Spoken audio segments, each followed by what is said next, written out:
అందరికీ నమస్కారం. ఈరోజు భగవద్గీత ద్వాదశోధ్యాయంలోని 11, 12 శ్లోకాల గురించి తెలుసుకుందాం.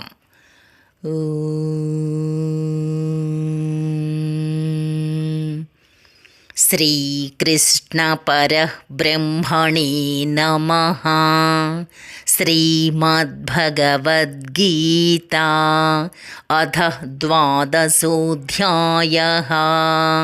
భక్తియోగః. శ్రీభగవానువాచ అథైతదప్యశక్తోసి కర్తుం మద్యోగమాశ్రితః సర్వకర్మఫలత్యాగం తతః కురు యతాత్మవాన్.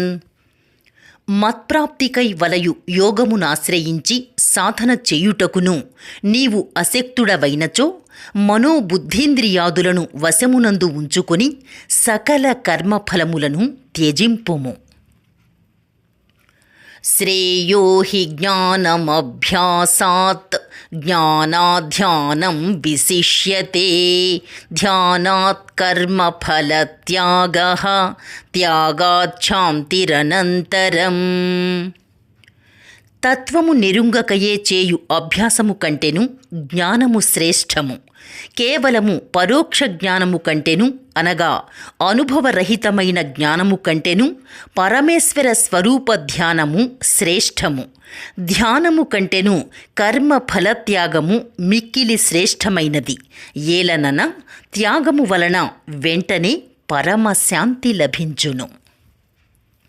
రేపు 13, 14 శ్లోకాల గురించి తెలుసుకుందాం. డిస్క్రిప్షన్లో శ్లోకం, భావం కూడా ఉంటాయి, చూస్తూ వినవచ్చు. శ్రీకృష్ణార్పణమస్తు.